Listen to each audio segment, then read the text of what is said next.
Minha gente, boa tarde. Hoje eu quero dizer para vocês que o verbete é o meu, tá certo? De modo que isso não é dirigido a vocês. Vocês estão estudando como eu sou aqui a cobaia maior, vocês hoje estão estudando a minha consciência. É o erro evolutivo crasso. Isso é dentro da errologia, que é aquele equívoco tosco, engano rudimentar, omissão deficitária, grosseira, indiscutível e consensual, facilmente perceptível mesmo pelas consciências pré-serenonas vulgares. No entanto, cometido por personalidade iminente ou histórica. Quer dizer, nós todos somos personalidade iminente e histórica, tá certo? Passaram pelo curso intermissivo, vocês são históricos. Agora, o abandono da prole, o suicídio lento ou imediato, a liderança de guerras, a destruição de livros, a heurística terrorista, as bombas atômicas e as superarmas de guerra. Agora, as interprisões grupo-kármicas seculares, os erros das sacralizações, a participação em rituais com sacrifícios humanos ou animais, a patogênese regressiva, as induções aos erros, as omissões deficitárias, a força do atraso, a incoerência da maturidade, as contradições, as incongruências, as mega-sandices regressivas. Nós temos aí uma série de logias, falamos aqui na agrafologia, sobre Pitágoras, Sócrates e o J. Cristo. E depois, ninguém perde por fazer o balanço de todos os atos da própria vida humana até o momento, observando se está deixando algum erro óbvio, porém não entrevisto nem acertado até hoje. Você vai cometer o mesmo erro de grandes vultos do passado e dissomar sem escrever a própria obra-prima? Essa é dirigida a todos vocês. Quais providências você vem tomando para evitar tal equívoco? Agora, um erro crasso, por exemplo, o nosso amigo aqui, o Mário, colocou o óculos, então ele viu que no Sócrates tem um parênteses que está em negrito.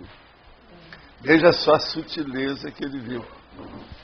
É o único parênteses, o inicial da abertura do parênteses, está em negrito. Entende? O que é a final também. Pois é, mas a coisa mais séria é ver isso. Tão pequenininho. Tá certo? Eu cometi esse erro crasso. Estou mostrando meu erro. Tá certo? Que foi eu que digitei.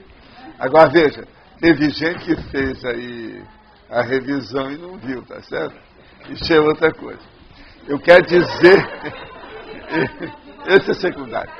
Agora veja, esse verbete tem 33 logias e 5 máximas.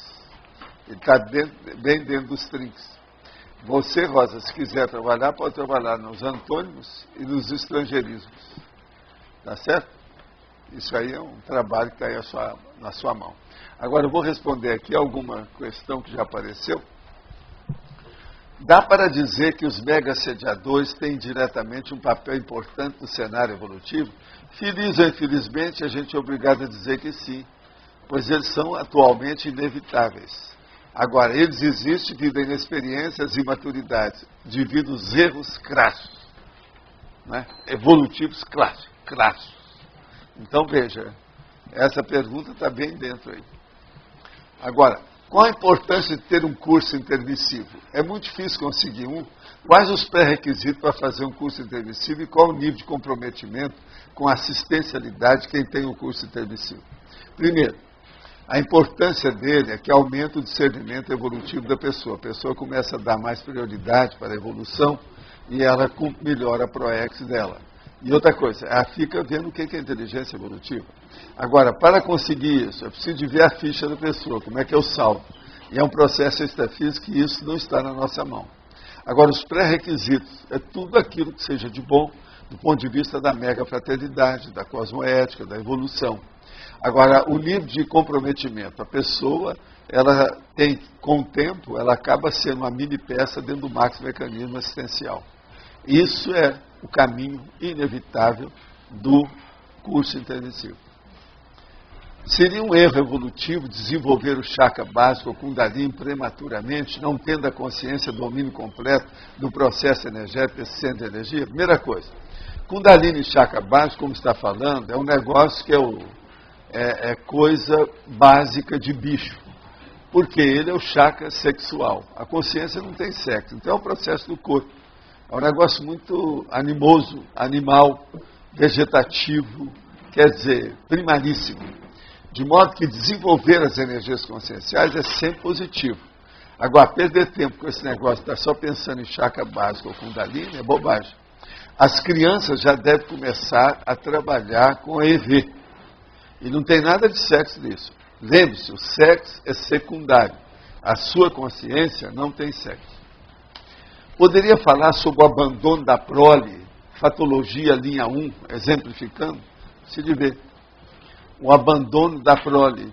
Foi nesse aqui ou foi no outro? Foi no outro? Está lá. É o segundo.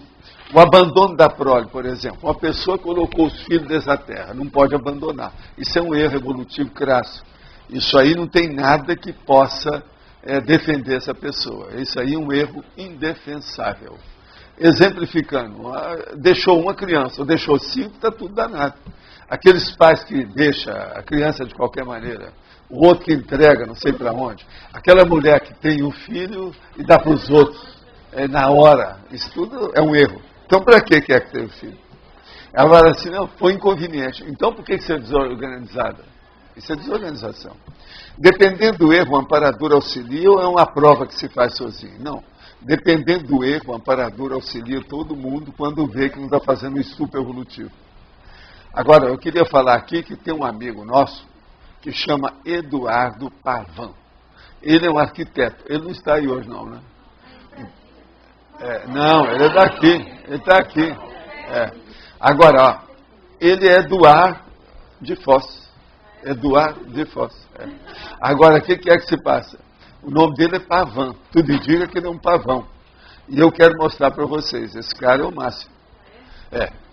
A Itaipu Nacional, eu estou aqui com os dados, fez um concurso para arquiteto.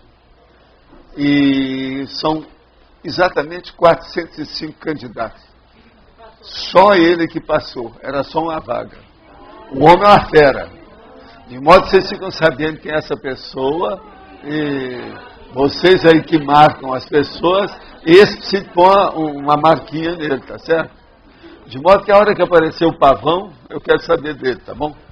Esse cara realmente, Eduardo Pavão. Agora, ele é arquiteto, já está funcionando, já pegaram o rapaz. Agora, gente, 405, só tinha uma vaga, é a dele. O que vocês querem? Hein?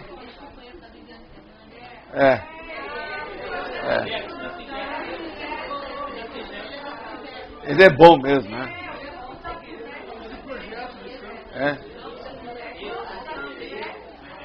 Pois é. Então, ó, vocês ficam sabendo, mas faz de conta que eu não sei, eu sei quem é. Faz de conta que eu não sei, eu estou falando aqui para vocês saberem, tá certo? O dia que ele chegar, a gente dá uma salva de palmadas para ele. Eu acho que, em parte ele merece, não é isso? Em parte. Professor? Merece umas palmadas, o homem. Professor Valdo? Pode falar. Aqui a sua esquerda. Na primeira página, aqui na 82, na fatologia, na penúltima linha, está a pressão da mesologia. O senhor poderia comentar um pouco sobre isso? A pressão da mesologia. A mesologia é o meio ambiente, é o holopensene que nós vivemos, é a ecologia, é a pressão atmosférica, é a própria vida da pessoa, é o ar que ela respira, é o oxigênio que ela precisa. Agora, essa pressão que nós falamos aqui é uma pressão mais séria. É o conjunto desses fatores que fazem peso sobre a pessoa. Então, por exemplo, as coleiras sociais do ego, a profissão da pessoa, entende? A condição, por exemplo, se ela é um funcionário, um operário ou uma pessoa que é empregada. Isso tudo é pressão da mesologia. Você está entendendo como é que é? Agora, outra coisa também é o ambiente que a pessoa vive. Numa cidade pequena, tudo que ela faz, todo mundo vê. Numa cidade grande, isso se dilui. Mas, em compensação, a pressão holopensênica de uma cidade tipo megalópole é muito maior do que uma cidade do interior. O ideal na mesologia é uma cidade média. Foz ainda é uma cidade média. Agora, aqui tem muita coisa de cidade grande, devido ser uma cidade fronteira. As cidades fronteiras têm mais problemas do que uma cidade interior. Sempre é assim. Agora, Foz, para nós, a mesologia aqui, por exemplo, tem uma opção de coisa. Aqui, ó, tem muito pouca poluição. Quase sempre é zero partícula. Esses dias, por exemplo, você sair fora, está zero partícula. Não tem partícula no ar. Então, veja, isso já mostra que a mesologia é boa. Outra coisa, Foz é verde o ano inteiro. São poucas cidades do Brasil assim. A cidade inteira, ela é verde. Então, aqui podia ser chamado Verdal. Estava tudo certo, não precisa de ser Foz. Verdal, Verdolândia.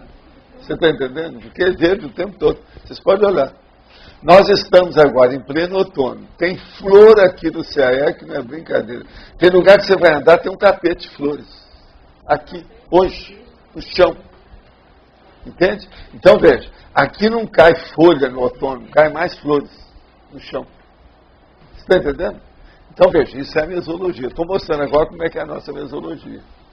E aqui tem energia demais, né? Tem muita energia de todo tipo, as energias básicas. Então, a mesologia aqui, ela nos ajuda. Eu não sei se está mais ou menos claro para você. Você falou mais a questão do meio ambiente também, né? É. Mais para esse lado. Mas... É o meio e é o ambiente. Meio ambiente é a mesma coisa. Isso aí é Sim. uma redundância. Mas a questão das pressões que o senhor falou, das coleiras sociais do ego... Estuda da mesologia. É o meio ambiente que você vive. Você não falou meio ambiente? É o meio ambiente. Profissional, social, de lazer, clubístico, esportivo. Entende? Tudo é mesologia, a influência da mesologia. Por exemplo, o trânsito. Isso influi na sua vida. Aqui não tem tanto congestionamento de trânsito. Tem uma opção de coisa que é ótima, a cidade média. Aqui não tem. Uma outra coisa, com 10, 15 minutos você está em outro país aqui. Isso não é para qualquer um. Agora, gente, eu queria que vocês desse lado aqui entregassem isso lá para o professor Antônio. Antônio, você não desmaia a hora que vê não, porque dessa vez acumulou um pouco. Agora, eu peço a você e a chefe aqui, para quando você estiver assim mais ou menos a metade, vocês me passarem, para o negócio não acumular muito, para a gente dar eles, fazer trabalho aí. Olha que você vê um tanto que já está feito. Isso. Tá certo? Vocês veem, tá bom? Aí tem mais de 40, você sabe. Então vamos ver. É que dessa vez atrasou um pouco lá por causa do serviço. O erro é meu. Porque tem uma opção de coisa parecida aí. Agora, ó, vocês olham todos esses parecidos, tá certo? Tem coisa aí que repete 8 vezes. É tudo a mesma linha. Eu quero ver depois. Esse aí, qualquer coisa, a gente puxa a orelha mais tarde. Professor Valdo? Sim. Aqui. Eu queria que você explicasse um pouquinho na fatologia, na terceira linha, de baixo para cima, o Índice Internacional de Corrupção. Ah, sim, teve gente que já perguntou por isso aí. Eu não sei quem é. Já teve uma pessoa que logo chegou, queria saber. O Índice Internacional de Corrupção é um índice que é feito internacionalmente e o Brasil está nos primeiros lugares. Entende? Entre os países. Quem é que faz esse índice? É uma sociedade internacional com opção de coisa, parece que tem até um ONG no meio. O negócio é grande. Agora, veja, o Brasil tem piorado isso. Com o governo do Lula, a corrupção aumentou, como nunca na história do Brasil. Agora, o Índice Internacional de Corrupção, conforme o jornal mais independente, eles publicam isso. A mídia, às vezes, não entra muito nisso porque tem medo, né? Está tudo vendido, tem que arranjar anúncio. Entende? Mas esse índice, ele é oficial, ele existe. Tem jornal que publica. Olha lá embaixo, olha o processo de corrupção que tem recorte nosso, na internet tem, tudo tem, viu? Obrigada. Professor Valdo, a partir de que etapa ali na escala evolutiva a pessoa não comete mais erro crasso? Depois do desperto? Deve começar, né? Eu acho, mas agora É difícil saber, né? Talvez seja o evoluciólogo, Evoluciólogo já não. Porque o evoluciólogo tem uma visão mais de conjunto, panorâmica, é mais profissionoso, quer dizer, mais profissional. Até o Serenão, o Serenão ainda está consertando repercussões de algum erro crasso de quando ele era pré-Serenão ou não? É bom a gente perguntar, né? Isso aí está difícil. Você está querendo muito. Por exemplo, eu não acho que o Erismar cometa muito erro crasso mais, porque ele pensa mais do que a média. Ele pensa mais do que a média porque ele não fala muito. Então, ele deve cometer menos erro crasso que a média da gente. Sabe? Ele. Mas tem aqui... É um fato. Então, o que é? Por que a gente comete erro crasso? Por afobação, por impulsividade, por precipitação, por ansiosismo. Agora, se uma pessoa tem mais recolhimento íntimo e faz aquilo que eu digo, a autorreflexão, ela comete menos erros. E os erros crassos são os primeiros que ela elimina, porque eles são óbvios. Mas e daí? Mas mesmo a pessoa que pensa muito, ela pode cometer omissão, né? Não, e ela pensa muito para assaltar o banco. Pensa muito, por exemplo, para assassinar alguém. Pensa muito para passar a perna em alguém. Isso tudo a gente tem que ver. Agora, aquele que pensa muito, igual, por exemplo, o Erismar é diferente. Ele pensa muito para querer acertar. Entende? Então aí é diferente. Agora, o Erismar já foi levado compulsoriamente a isso, pela situação dele. Deve ter tido alguma razão. Talvez ele mesmo escolheu para fazer isso. Tem que ser o tal. É ou não é? Agora, um erro evolutivo crasso leva várias vidas para ser consertado? Ou numa vida... Não, eu acho que o crasso ele é mais fácil numa vida só. Agora, vamos dizer aqui, aqueles sutis é que são os mais difíceis. Os sutis, a anticosmoética é sutil, aquela que não aparece muito, que pode ser disfarçada, camuflada, essas aí é difícil, que a pessoa continua fazendo. É igualzinho aquele cara boboca que acha que ele está no banheiro que ninguém está vendo o que ele está fazendo. Esse é um boboca, é um erro crasso, mas de ignorância mesmo, básica, consigo mesmo. A gente sempre tem testemunha, está olhando tudo. Então, como é que fica? As dimensões são muito boas. Existem as dimensões dos pelados e existem as dimensões dos vestidos. Nós estamos na dimensão dos vestidos, mas veja, extrafisicamente todo mundo é pelado. Pensem nisso. O negócio é sério. Como é que fica? O que mais, Cátia? Por enquanto é só. Meu dentista tem câncer de pele, braço e perna. Avisei sobre o problema das lâmpadas, ele falou que já sabia disso e mesmo assim continua com as lâmpadas na clínica. O que leva o ser humano, mesmo sabendo o correto, a fazer o errado? Olha, tem 1001 fatores que faz isso. A primeira coisa, a pessoa às vezes ela acha que já está condenada mesmo, ela quer continuar trabalhando até ser enterrada ou cremada. Esse é um dos motivos. Segundo, a pessoa às vezes sabe da coisa, mas não dá o devido valor para aquilo. Ele acha que às vezes é um processo de herança, porque a família toda tem câncer. E por aí vai, tem uma série de considerações que levam a isso. Agora, uma pessoa que comete o erro crasso, reincidente, recorrente, reprisa aquilo, repete, essa geralmente é doente mental. Né? Uma pessoa no normal, ela não vai fazer isso. A pessoa cometeu uma coisa óbvia que está errada 5 vezes em seguida, é porque ela está doente. Pois é, um doente mental, psicopata que chama. Não há dúvida, né, sobre isso. Né? Agora, cada caso a gente tem que ver mais uma vez. Né? Eu, às vezes, me dá vontade de dizer, cada caso nós vamos observar. E deixar uma placa aqui do meu lado. Qualquer coisa, a placa. Outra hora, fazer outra placa aqui também, assim, o melhor é você fazer autorreflexão. Vou colocar aqui, olha a placa. Não. Tem vários padrões assim que eu acho que precisar de mostrar. Eu tiro a placa e mostro. Né? É um painel digital. Talvez nós vamos fazer isso lá no sabe? Quando tiver o tertuliado, que vai ter lá um quadrão, grandão e a gente vai estar um telão grande, a gente vai pegar daqui, fazer um quadro.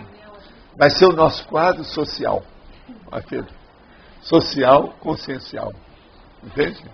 Então a gente vai mostrar qual é o operário do dia, né? Então a gente mostra qual é o intermissivista do dia, quem é que errou mais, quem é que acertou mais. Vamos perguntar se a turma quer. Outra coisa, quem é que recebeu a banana de plástico essa semana? Nós temos banana, eu vou levar lá para o tertuliário. Isso é uma das técnicas que eu não posso esquecer. Né? Quando a gente começa a consertar os erros, a gente, em geral, começa ajudando as vítimas ou com quem a gente se acompliciou? A primeira coisa é ver o que é que pode ser feito de imediato e que a pessoa sabe que vai ter um resultado. Com isso, ela vai ficar mais motivada, vai ter mais estímulo para prosseguir com os mais difíceis. Então, ela começa a pegar alguma coisa que seja mais fácil, mas que ela sabe que ela é capaz de superar. Isso é o processo do estímulo, porque devido ao processo da reciclagem. Toda reciclagem exige muito da pessoa, porque é uma mudança. Agora, por exemplo, ela não vai querer, por isso que eu digo aquele negócio da Ressex e da Reci. Ela não vai querer, de cara, pegar e falar assim, não, eu não faço mais isso, que é um problema dela, intraconsciencial. Ela não vai conseguir fazer isso. É bobagem para nós. Então, não adianta a gente fazer um planejamento que a pessoa não esteja com os dois pés em cima da rocha e o mental soma no colo. Se ela não tiver esse equilíbrio para ver o prioritário, ela vai ficar mais desanimada ainda consigo mesma. E ela tem que arranjar um jeito dela ter, a partir de si mesma, uma gasolina azul, um sangue novo, de renovação, de reciclagem, alguma coisa nesse sentido. Então ela tem que pegar alguma coisa mais oportuna, mais pertinente, mais adequada, mais apropriada ao fôlego dela naquele momento evolutivo. Tem lógica isso? Esse é o caminho. Agora, por exemplo, isso é diferente daquele trabalho que eu falo, que é o contrário. A conduta, a atitude, o comportamento, a abordagem. Quando eu falo assim, ó, você tem um monte de trabalho para fazer, e você está bem descansada, pega aquele que é o pior. Você está entendendo? Que assim os outros ficam tudo mais fácil. É o contrário disso. Então você veja, a abordagem na vida que é de um jeito, as outras abordagens são totalmente antípodas. Mas é que essa é você com você, a outra envolve a outra não, a outra é um processo externo. É interconsciencial. Essa outra que nós estamos falando é mais interconsciencial. Você entendeu a diferença? A gente não deve confundir isso. É do jeito daquela pessoa lá no instituto que confundiu. E a Amado ficou lá contra a situação e reclamou bastante. Que a pessoa estava confundindo universalismo com murismo. Não tem nada que ver. Murismo é uma coisa, universalismo é outra. Você lembra disso? É um caso. Não, mas tem tanto, mas esse aí teve um primeiro que aconteceu. Você chegou para mim e falou assim, mas veja, o que está acontecendo? A pessoa falou que é universalista. Mas ele não toma posição de nada. Você lembra? Era um homem. Isso. Eu estou lembrando agora. Eu nunca pude esquecer isso lá, porque isso já tinha acontecido comigo 20 vezes. Agora, quando aconteceu com você, eu falei, epa! Ela chiou. Não queria trabalhar. Então, veja, ele está confundindo. Não, eu sou universalista, agora é murista, não definia com nada. Sabe como é que é? Tem gente assim, né? Até hoje aparece gente aí desse jeito. Então, veja, nós temos que explicar bem isso. É igualzinho esse caso que eu estou falando. O problema de uma abordagem e a outra abordagem. Elas existem, dependendo do contexto. Murismo é uma coisa, universalismo é outra. Agora, o que é o murismo? É aquela pessoa que não se define perante as suas responsabilidades e o trabalho que ela tem que desenvolver. Agora, o que é o universalismo? É aquela que quer estar de acordo ou com aquele consenso básico da maioria das coisas. É a holofilosofia. Veja, mas isso não é murismo. A pessoa está definida. Entende? Agora o murista ele não se defende. E outra coisa, geralmente ele é bifronte. Ele tem pelo menos duas facetas, duas caras. Não é só a esquerda e a direita, tá? É a boa e a pior. Ou, se vocês quiserem, a pior e a péssima. Ué, depende do que a pessoa quer, né? Nós aqui, o supermercado, tem produtos de todos os tipos. O que você quer? A gôndola está rica. Tem de tudo. Mas, de modo geral, a situação é essa. Sr. Walter. Sim. Aqui em patologia, no finalzinho da quinta linha, tem as interprisões grupocármicas seculares. E na parapatologia, na terceira linha, tem a saída das interprisões grupocármicas pela holocarmalidade. Sim. Você podia ampliar mais esses dois itens? O primeiro item que você está falando é aonde que está? Na quinta linha de patologia, no finalzinho da quinta linha. As interprisões grupocármicas seculares. Isso. E depois, como é que é a saída das interprisões pela holocarmalidade? Isso. Holocarmalidade é a hora que a pessoa começa a fazer assistência sem esperar retorno. Entendeu? Ela sabe que aquilo é uma necessidade dela e aquilo já faz parte da natureza dela. A evolução exige o processo da megafraternidade e da interassistencialidade. Então nós estamos mostrando o que é o erro crasso e depois qual a saída para isso. Uma coisa clareia a outra. Está claro? Agora, eu já coloquei ali a saída das interprisões na parafatologia, para a pessoa usar as energias, o parapsiquismo. Entende? É de propósito. Você captou, né?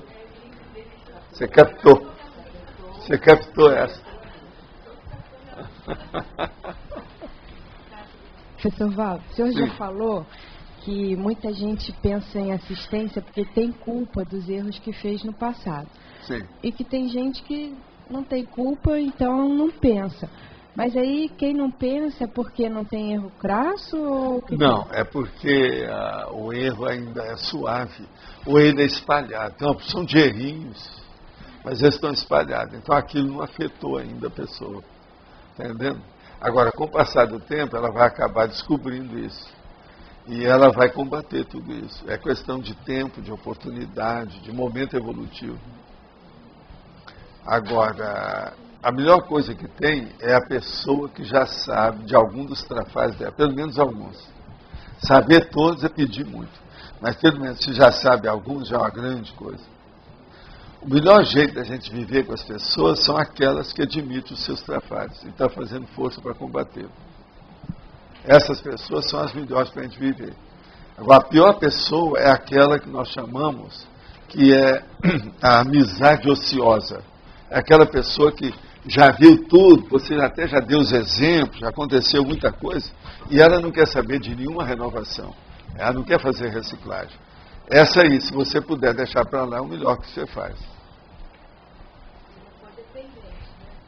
Tinha uma pessoa que chegou para mim e falou assim: olha, Valdo, eu quero arranjar um amparador. Eu já sei o que é guia cega, sei o que é amparador. Agora, eu vejo que eu não tenho amparador.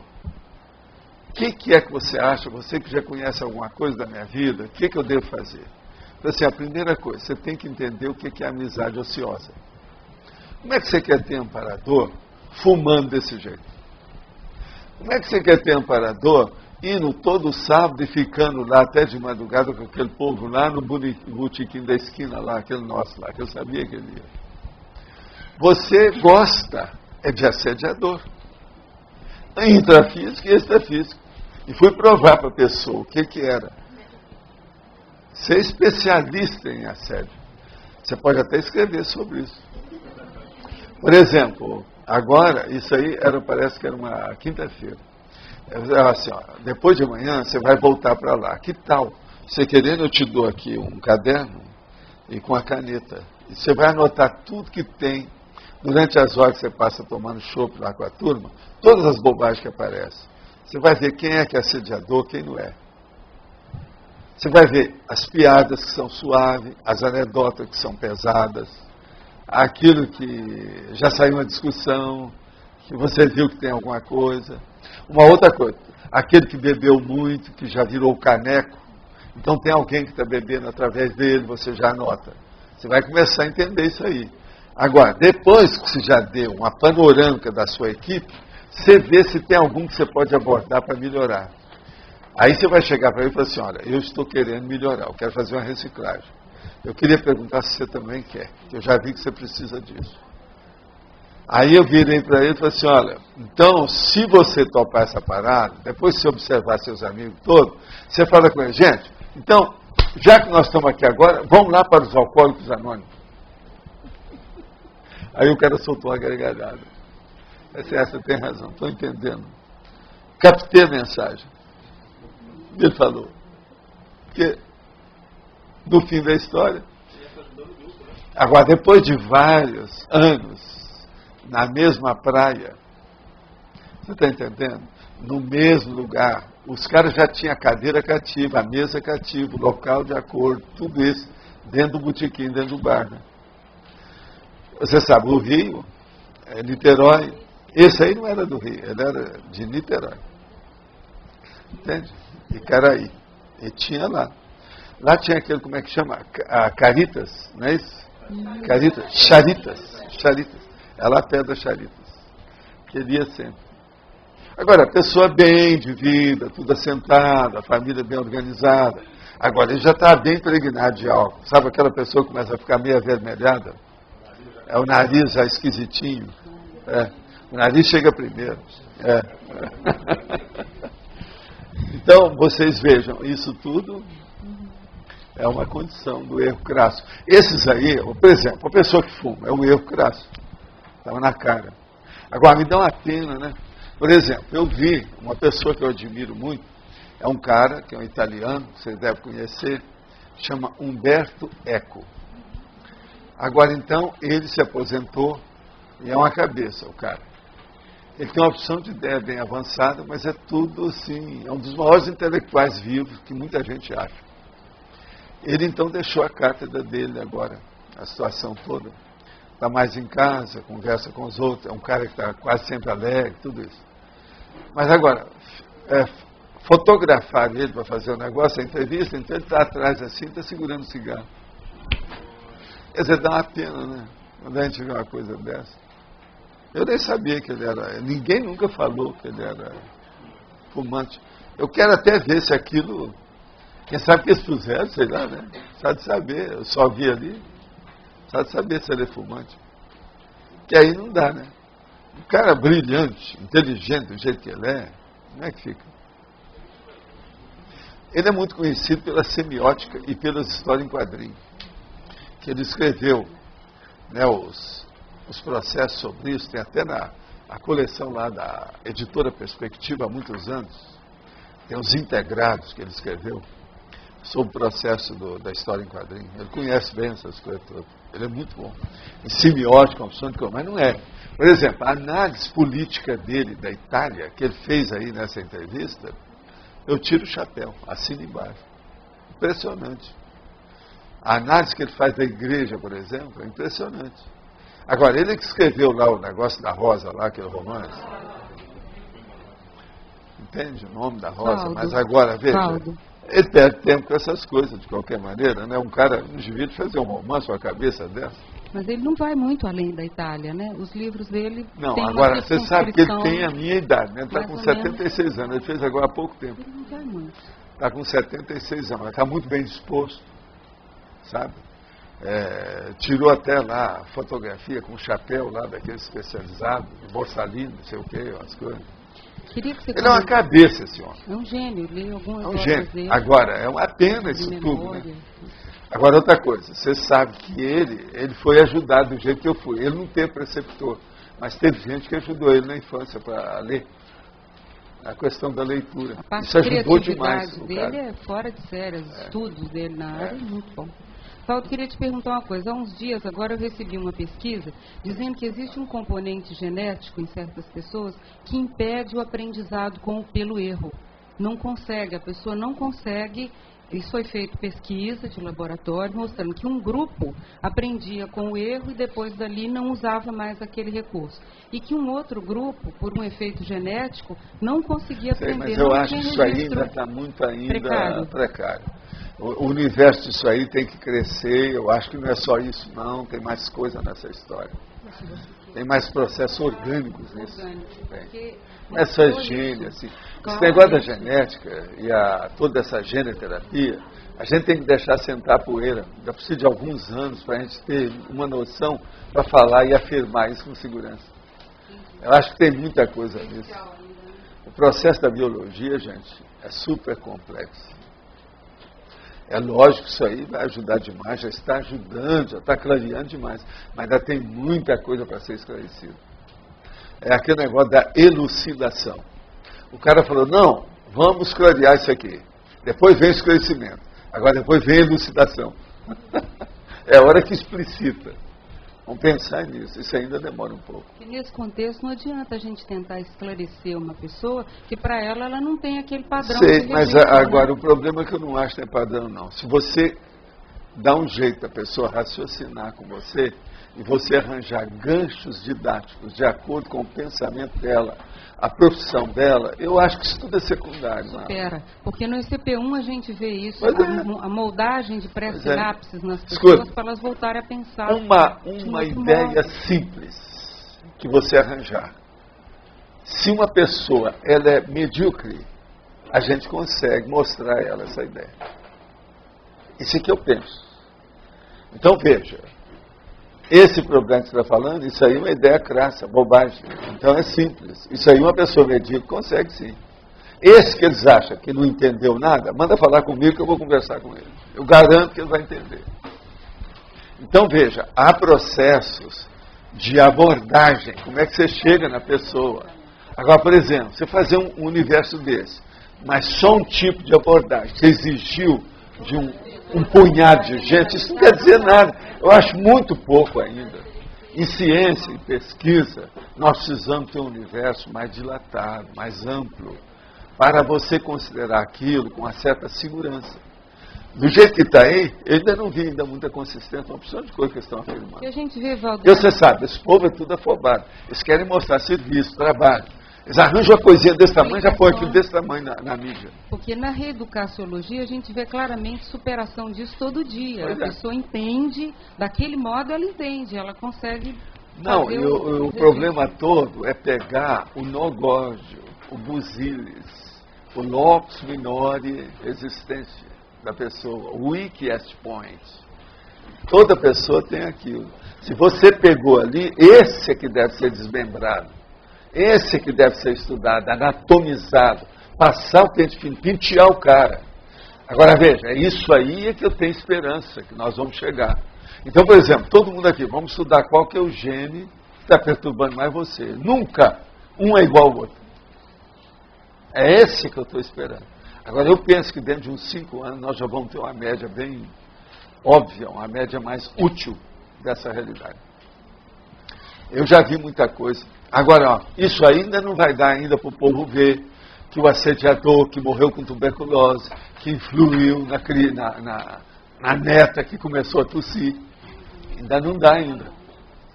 Então, onde é que está o gene nisso? Eu estou só apresentando a coisa. O que a genética deu nisso? No entanto, um é avô, a outra é a neta. Ó a genética. Então, ó, devagar com andor, porque esse santo aí não é só de barro. Ele é de água. Vamos devagar com isso.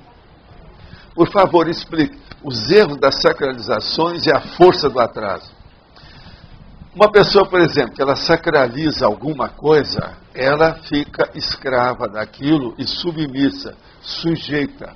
Ela então entra na genuflexão. Ela se ajoelha perante uma realidade burra. Por quê? Se sacralizou, seja uma pessoa, um objeto, um ambiente, uma palavra, um conjunto de ideias, ele está perdido. Ele não tem mais racionalidade, ele não tem ponderação. Isso, a força do atraso. A sacralização é uma das maiores forças do atraso que tem por aí. Olha só, o povo que ainda adora a vaca no meio da rua, lá na Índia. Pensa bem nisso. Como é que fica? É um negócio para se pensar. Contribuição não é pergunta. Isso aqui é contribuição? O índice é realizado pela ONG Transparência. Isso aqui ó, não é pergunta, é uma contribuição. O Índice de Percepção da Corrupção é realizado pela ONG Transparency International, atribuindo notas de 0 a 10 para 179 países. O país menos corrupto é o primeiro lugar da lista, é a Dinamarca, com nota 9,4. Os piores países na lista são a Somália e Mianmar, com nota 1,4. O Brasil está em 87º, quer dizer, lugar 72, junto com a China, com nota 3,5. Ele está classificado. Então, ó, de modo que está aqui, isso é da internet aí, ó, que ele pegou. Está claro? Alguém aí está querendo saber o que é o índice? Você quer ler? Está aí. Mas pode falar. Quem é que está aí com o microfone? Ele está em trânsito? Então pode falar. Valdo, aqui na definologia, na segunda linha, que diz erro rudimentar ou omissão deficitária, grosseira, indiscutível e consensual. Todo mundo que é mais vivo sabe de consenso que aquilo é burrice. Por exemplo, fumar. Você encontra alguém aí para defender aqui nesse meio, aqui, ó, que vai defender que o fumo vale a pena? É um erro crasso. Eu estava falando isso antes. Esse é consenso. Vocês sabiam que o Rio de Janeiro está proibindo agora, por lei, essa semana está saindo um negócio que eles estão estudando, que estão proibindo fumar dentro de qualquer recinto? Essa é o máximo. A pena que eu não estou lá no Rio. Quantos anos eu falei isso, lá em Ipanema, no Leblon, lá no centro da cidade, tudo quanto é curso, tudo. Aquele cara que jogou tudo na janela lá de cima, lembra? Agora os caras proibiram o cigarro dentro do recinto. Isso é o máximo. Quantas vezes eu pedi para o cara, ó, por favor, aqui não tem cinzeiro, não fuma não. Quando você sair, se querendo a gente vai lá, vamos para a rua, você fuma de lá e fala comigo. Lá na frente. E eu falava para ele, ó, meus alvéolos são muito usados, décadas usando. Então, esse negócio aí não dá certo. Cigarro tem por 22 razões, não é isso? Ou por 21 razões. Não vale a pena fumar. Mas o que você acha do cigarro? Eu estava interpretando a palavra consensual ali como concordante. É concordante. Todo mundo é concordante que o cigarro não presta. É o consenso contra aquela pessoa. É lógico que a pessoa não está nessa. Eu vou ler tudo para você. O erro evolutivo crasso é aquele equívoco tosco, engano rudimentar ou omissão deficitária grosseira, indiscutível. Não se discute mais o cigarro. E consensual, por quê? É de consenso. Agora, facilmente perceptível, o cigarro é, mesmo pelas consis pré-serenonas vulgares, que qualquer um pode. Você sabia que tem animal que não gosta da pessoa que fuma? Por causa do cheiro. Então, no entanto, cometido por personalidade iminente ou histórica. Eu falei aqui, por exemplo, uma das pessoas que eu mais admiro. Eu quero saber se ele fuma mesmo. Alguém podia ver isso para mim na internet? Se o Humberto Eco fuma. Não precisa saber qual a marca de cigarro, só quero saber se ele fuma. Só porque eu vi a foto com a mão dele atrás, parecia que tinha um cigarro na mão, não sei. Quero me instruir a respeito do assunto, né? Poderia aprofundar o último item da interdisciplinologia, etologia heurística, na página 8? Página 8. Aqui? Não, deve ser 83, né? Não pegou lá o negócio dele. Etologia heurística. Etologia, eu quero esclarecer que é uma ciência das mais nobres e sérias, que é o processo da conduta, do comportamento, da atitude, do modo de agir e atuar de uma pessoa.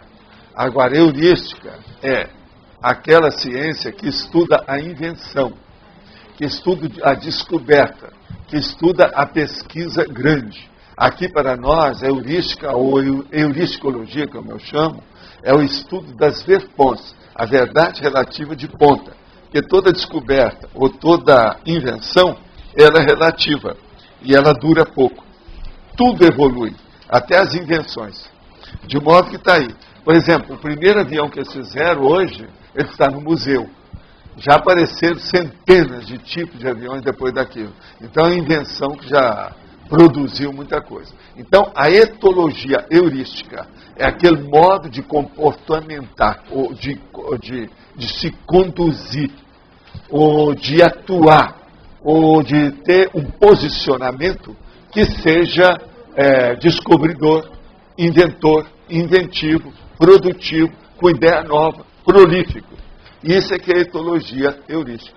Nós colocamos lá no fim, porque a pessoa vai errando, depois ela começa a acertar, até chegar na etologia heurística. Que isso aí já é um ponto máximo. Por exemplo, um evoluciólogo, se ele vem por aqui, ele vai ficar criando coisa nova o tempo todo. Então o comportamento dele vai ser de inventor, de descobridor, de corifeu, de pioneiro. Eu tenho feito uma força danada para chegar nisso dentro da conscienciologia, para imitar o transmentor. Tem lógica o que eu estou fazendo, as coisas? Tudo é baseado nisso. Eu acho que aí então a gente esclarece bem o que ele está querendo. Agora, ó, o dicionário tem essas duas ciências, é só procurar, etologia e heurística. Você fala que a pessoa às vezes passa 30 anos na prisão, sai de lá e volta a cometer o mesmo crime. Às vezes na mesma semana que ele saiu.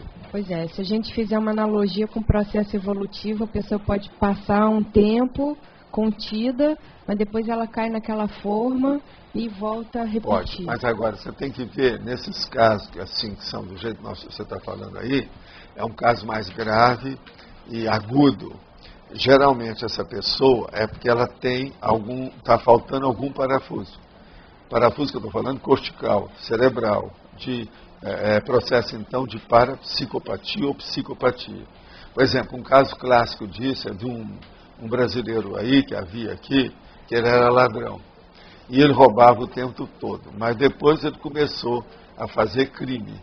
E começou até a brigar com os outros, um negócio mais sério. Porque a pessoa às vezes começa a cometer um dolo e ela começa a fazer aquele ilícito cada vez maior do que o outro.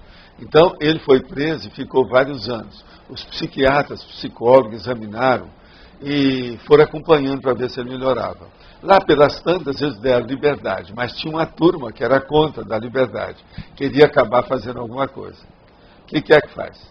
Naqueles dias mesmo que ele saiu, ele foi para outro lugar, fez um negócio lá, deram contra ele, ele acabou sendo morto até. Como é que ele chama? Pois é. Eu já escrevi sobre ele. Hein? Não é o Lúcio Flávio, não. Esse aí é o bandido da luz vermelha que eu estou falando. Agora veja, ele era um doente mental. Agora, uma pessoa dessa tinha que estar no curral. Não tem jeito. É a vaca brava. A vaca brava, por exemplo, você vai tirar do curral? Quem é que conhece esse negócio de vaca? Mas, quem é que conhece gado? Quem é que faz abigeato? Você sabe o que é abigeato? Porque tem a turma aí. Você sabe que é o roubo de gado, tá certo? Quem é que é especialista em abigeato? Esse conhece o que é gado. Mas a pessoa, na evolução, antes de chegar na desperticidade, ela também não está nessa condição que é bem fácil, assim, se afastar um pouco do amparador, já escorrega no passado de novo? Mas ela nunca vai fazer isso muito grande. Se faz, ela tem que mudar tudo.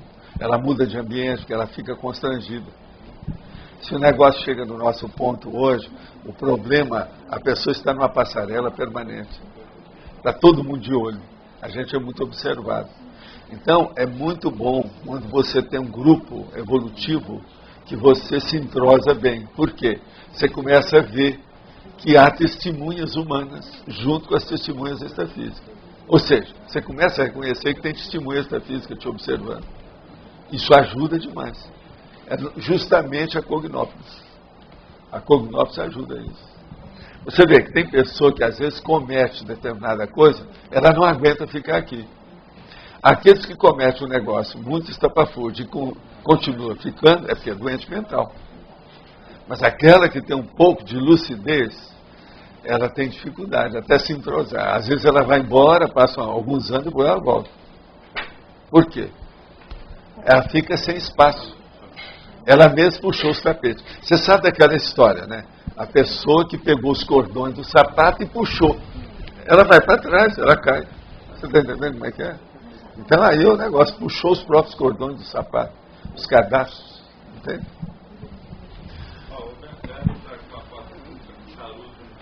Então, gente, é pior. Charuto faz mais mal do que cigarro.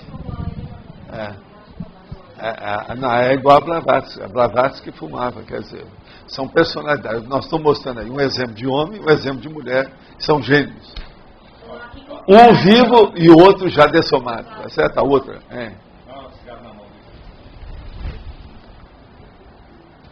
É ele mesmo, né? Você tem certeza, né? Porque eu não estou vendo a cara. Pra mim, eu gosto de ver tudo. Vocês estão vendo? Eu sou pesquisador, vocês esqueceram de mim. Esqueceram que eu sou. Não, mas é a outra parte, como é que tá? Não, a gravata é a mesma, tá certo. Eu tenho que ver tudo e aparfar tudo, senão não vai. Olha, o São Tomé era meu discípulo. Professor, essas celebridades, né, elas têm um foco da mídia e qualquer deslize é muito mostrado. Então, aparentemente, os erros delas ficam todos monitorados, né? Ah, sei, agora vê a fotografia inteira, é ele mesmo. A situação está precária. Agora me conta, ele está parecendo aquele barítono, né, com essa barriga dele? Não tá? É tão pouco. Não, isso é por causa da idade, não é fácil, não. É duro mesmo. Então, no caso, as personalidades aí, celebridades, elas têm um foco da mídia, né? E os erros delas aparecem mais porque está todo mundo mostrando na televisão. O que o senhor acha? As pessoas têm nessa questão do erro? É mais erros, comete mais erros, ou elas são induzidas a mais erros? Não. Primeira coisa, elas não são personalidade pública. Nós todos não somos cobaias. Elas não são cobaia maior do que os outros. O que é que eu falo? Que eu sou a cobaia mora aqui. Vocês estão tudo me observando. Então ela teria que ter mais cuidado, né? Você acha que eu estou aqui, que eu fui criado, que eu sou de ontem? Eu nasci ontem. Você acha que eu vou enfrentar vocês aqui todo dia, agora online, se eu não tenho? Na minha terra o nome disso é testosterona. Na terra de você eu não sei como é que chama. Agora o problema é que não tem isso. É preciso saber qual a personalidade que a pessoa tem, saber o que ela quer. Entende? Eu sou em paz comigo mesmo. O senhor fala, né, que as pessoas às vezes não são... Eu vivo em paz comigo mesmo. As pessoas não são preparadas para a fama, às vezes, né? Não, o senhor fala, não. Agora, veja, eu não procurei a fama nunca, e nem acho que eu sou um cara famoso, não sou. Humberto Eco é. Entendeu? Mas eu não sou. Mas agora, o que se passa? Eu estou na mídia de qualquer maneira, né? Alguma coisa está. Eu tenho uma vida pública. Quanto tempo? São muitos anos assim, enfrentando debate, discussão, todo tipo. E os piores, geralmente, não são dentro da universidade, que quantos eu já apareci. Às vezes são aqueles públicos, são os piores que tem. As feiras que eu ia, aquele negócio todo no meio da praça. Como é que é isso? Isso aí é que eu duro. E no caso, tem muita gente. Recentemente lá o Ronaldinho foi pego lá na estação. Sim, não, mas esse aí, coitado, isso aí a gente já falou, ele é bobinho, né? Ele não teve preceptor, ele não teve um consultor, não teve um relator, não teve alguém que ajudasse lá, um adjutor. Ele não teve. Ou às vezes teve e ele não quis saber, descartou. Então é a pessoa primária. Eu vi a vários... gente tem que, esse aí você tem que relevar, tem que entender o homem. Agora, ele já devia ter reagido agora, eu acho que ele já está reagindo muito tarde. Tem muita coisa que já passou, agora é difícil mudar o estigma. Ele já virou Maradona, não virou Pelé. Então, o Brasil, jogador, ou é Pelé ou é Maradona atualmente, uma coisa ou outra. Ele já está mais partido Maradona. No caso aí, não é bem partido, é o time do Maradona. O time do Maradona tem uma porção, né? Tem uma opção que pode pôr lá dentro, você sabe, né? Agora, por exemplo, o time do Pelé, tem aquele cara, Kaká. Parece que esse é bom, né? Kaká, até o momento, a gente está torcendo para que isso continue. Viva o Brasil! Aqui estamos torcendo.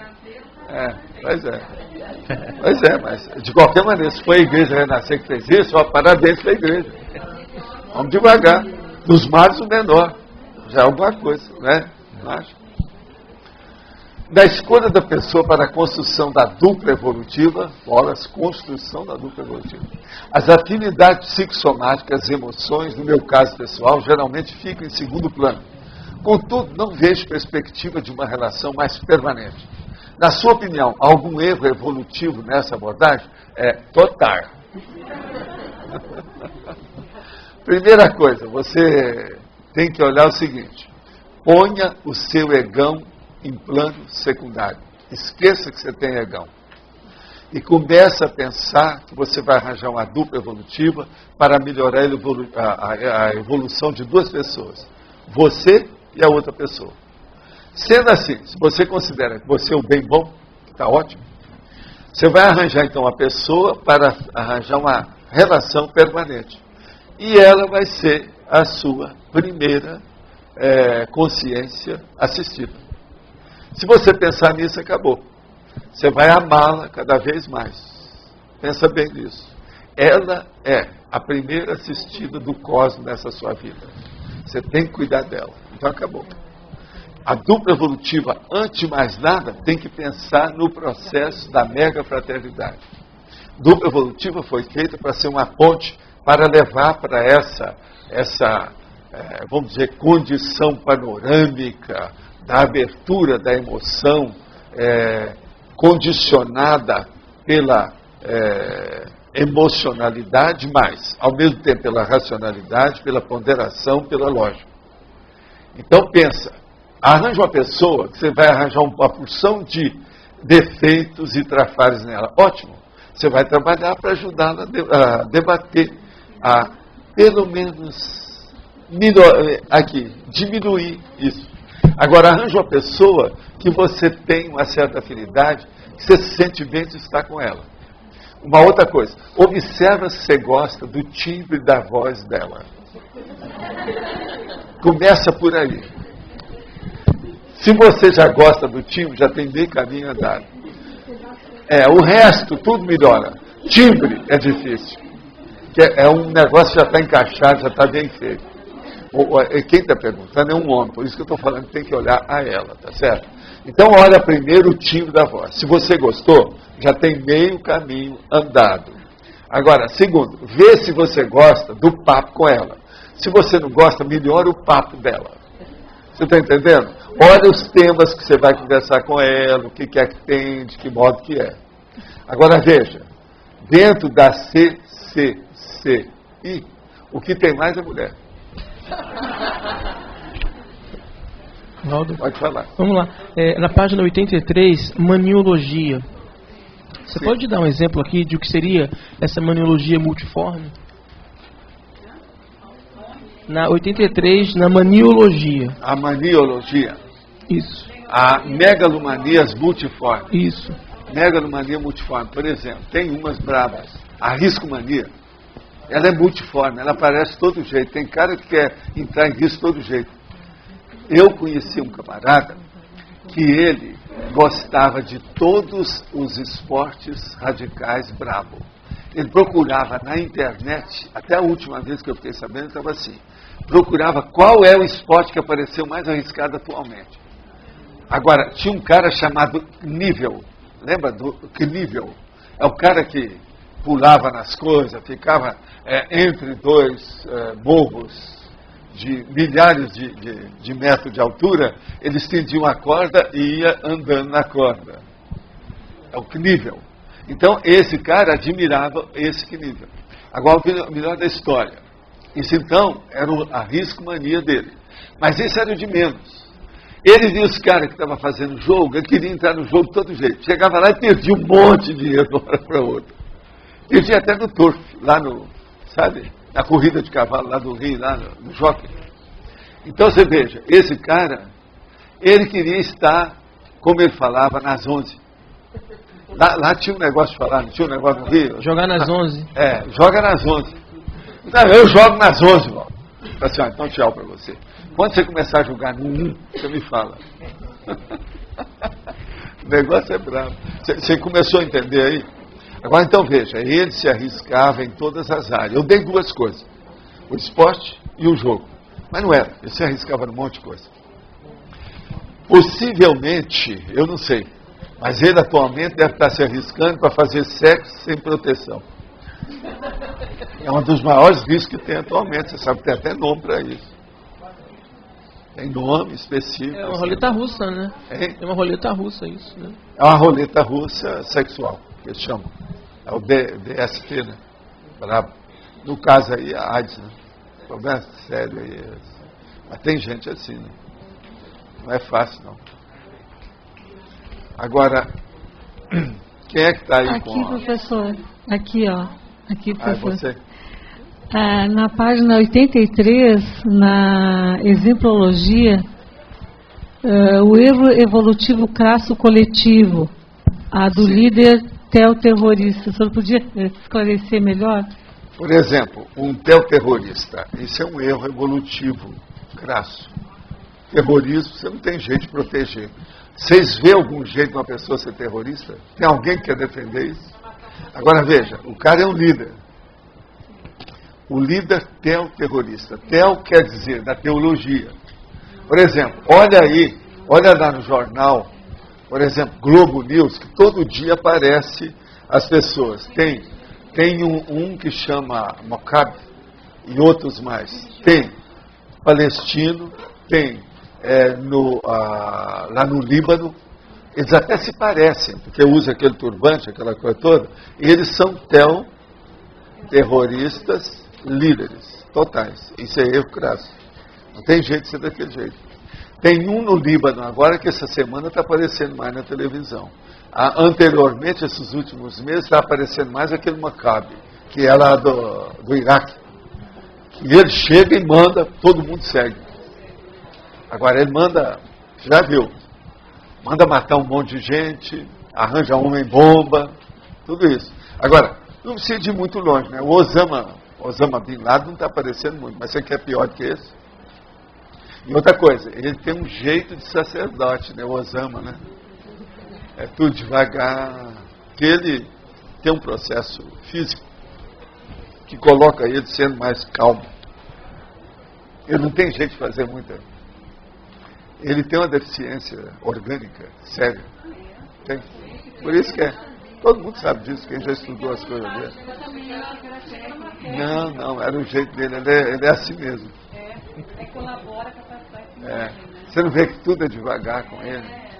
Ele não pode, não consegue fazer. Você sabe, né, da história, né? Você já leu lá os dados. É tanto que eles estavam querendo ver como é que achava ele através da droga. Cercar tudo para não entrar droga. Então eles iam ver onde é que ele estava. Entende? Porque se ele não tomar, ele pode ir embora. Tudo indica que ele ainda está vivo ainda, mas deve estar assim um pouco precário, né, a situação, não deve estar boa. Agora, ele deve ter assistência, tem gente que está olhando e tal. Mas ele, você quer mais um exemplo do que esse? Agora, tem coisa pior, né?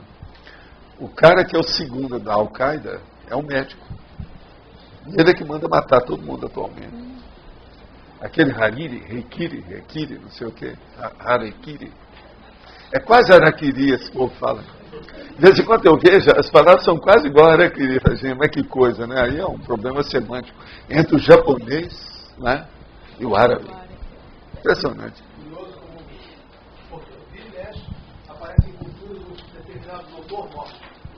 Doutor Morte. Não, isso aí já dá para fazer um time de futebol, esse negócio do Doutor Morte, já tem tantos. Professor Valdo, dentro dessa questão da etologia, que você estava falando um pouquinho antes, essa questão das invenções, a invenção, a criação de uma arma, ela pode ser considerada um erro evolutivo crasso? Eu já falei nisso aqui. E outra coisa, existe um verbete, seria bom vocês arranjar para ela, dá para ela, e tem um monte disso, sabe? Igual a Gatling e outras coisas mais. Essas pessoas ficam estigmatizadas porque colocam o nome na água, entende? Isso aí vai longe, né? É um processo totalmente paratosférico. Professor. Eu já inventei uma arma, mas a minha arma é de paz. O nome dela é EV. Mas vou falar. Professor, o que o senhor acha que tem mais por trás do erro crasso? É má intenção ou é inexperiência, ingenuidade? Imaturidade. Ingenuidade também. As consciências foram criadas simples e ignorantes. Então o processo todo é a simplicidade burra e a ignorância total. A gente pode colocar ingenuidade nesse grupo aí também? Ingenuidade é uma palavra eufemística. Você está sendo boazinha. Pode. Você está sendo complacente. Tá certo? Ok. E aí... Aqui, uma criança, o que ela é? Ela, como é que se chama? É uma criança, o que ela é? Ela é inocente, o que mais? Ingênua, imatura. É isso aí. Então, se você quer, uma coisa que você pode falar é que a pessoa é inocente. Você fica mais eufemístico. Poético, né? Tá bonitinho. Romântica, né? Okay. Então, agora, parece aquele cara danado da vida, tipo vampiro, com os dentes tudo aqui assim, fala assim, tadinho, ele é tão inocente. Não dá, né? Você está vendo o eufemismo, como é que é? Em certas circunstâncias, não dá para ter eufemismo. Na realidade. Não dá. Não, já pensou esse filme de vampiro? Que o cara aparece. Dá para falar que ele não seja? Não dá, né? Tá claro? Mas fala. Aí, a outra questão é, eu e a Julieta ficamos em dúvida numa questão de forma. Opa, então tá bom. Tá vendo? Eu falei que a turma chegou. Chegou mais gente, além de vocês duas e o Luiz, quem mais? Quem mais? O Roberto tá aí? O Javes. Ele não está aí, não. Mas aqui fala. Na exemplologia, diz assim, erro evolutivo crasso pessoal. A do pensionador ágrafo. Por erro ser um substantivo masculino, não seria o do pensador ágrafo? Tá isso aí? Eu quero exemplologia. Na exemplologia, sim. A do pensador ágrafo. A do pensador ágrafo. O que você quer dizer? Por erro ser um substantivo masculino, não teria que ser o do pensador ágrafo? O erro. O erro. O erro. Mas existe uma expressão. Deixa eu só falar. Existe uma expressão assim, qual é a dele? Chateei, né? Chato, né? Chateei. Não existe isso? Não existe? Cadê? O que é? Qual é a sua? Agora eu pergunto, qual de vocês? Explica para ela aí, faz favor. Esse é muito mais finório. Eu estou falando uma coisa muito lá embaixo, tudo muito superficial. Mas agora estão certos. Se for seguir isso que eles estão falando, estão certos. Mas agora aqui, eu também estou certo. Agora, se vocês querem que mude, eu mudo. Eu vou ler tudo de novo para aqueles aí que não viram pensar. Exemplologia. Erro evolutivo crasso pessoal. A do pensador ágrafo. Erro evolutivo crasso coletivo. A do líder, é o terrorista. Quer dizer, é a atitude, aí está isso. Como é que é o sujeito que foi elidido? A elisão do sujeito. Você está entendendo? Agora, se vocês quiserem, a gente acresce aqui alguma coisa, não quer dizer nada. Vamos gastar mais um pouco de tinta. Entende? Como é que vocês querem que coloque? Junta as duas aí e fala a redação melhor.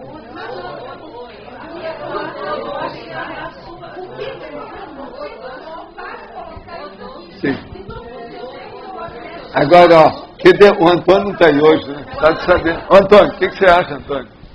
Eu acho que o outro estava melhor. Ele é sempre... Agora, não vamos pôr só o O, não.